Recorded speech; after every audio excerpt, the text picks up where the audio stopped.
27 septembre 2018, jour historique pour le transport maritime. Ce porte-conteneurs accoste à Saint-Pétersbourg. 5 semaines auparavant, il quittait Vladivostok, à l'extrême est de la Russie, avec comme défi franchir l'Arctique par le nord.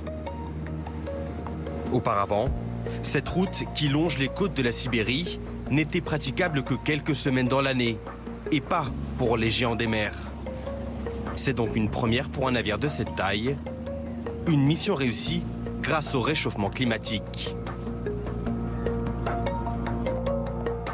Sans la fonte des glaces, les bateaux qui partent d'Europe, par exemple de Rotterdam aux Pays-Bas, et qui veulent rallier le Japon, empruntent le canal de Suez. Un trajet de plus de 20 000 km, c'est 7 000 de plus qu'avec le passage du Nord-Est.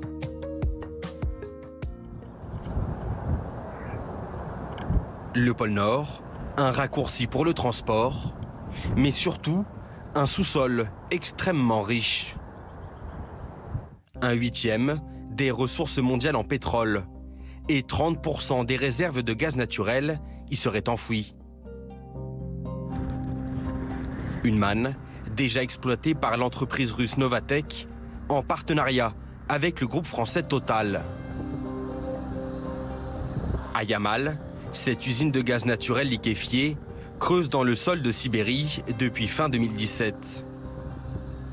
Et un deuxième projet similaire, nommé Arctic LNG 2, là encore franco-russe, a été signé il y a 3 ans en présence d'Emmanuel Macron et de Vladimir Poutine. Novatek est une très belle compagnie, un grand succès à Yamal et il y a d'énormes ressources de gaz. Et le gaz a un brillant futur dans l'énergie mixte. Donc oui, Total a un partenaire durable qui s'appelle Novatek en Russie et nous travaillerons longtemps avec lui. Un projet à plus de 17 milliards d'euros et un objectif, produire plus de 20 millions de tonnes de gaz chaque année.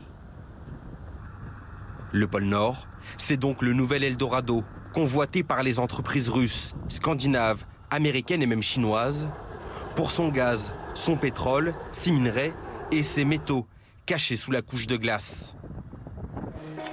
Mais l'Arctique est aussi devenu une destination touristique, de plus en plus prisée par des voyageurs en quête d'évasion.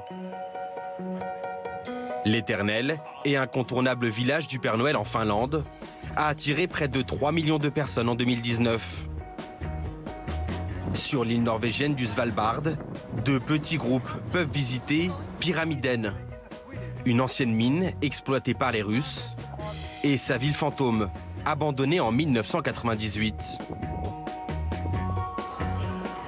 En Russie, ce train à la locomotive rouge transporte les touristes depuis Saint-Pétersbourg à la conquête du Grand Nord depuis 2019.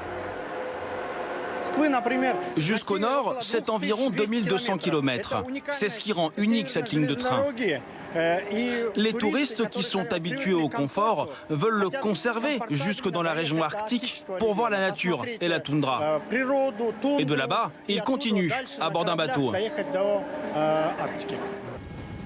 Des activités humaines souvent très lucratives, mais dont les conséquences peuvent être désastreuses sur l'environnement et menacent les 21 000 espèces animales et végétales du Grand Nord.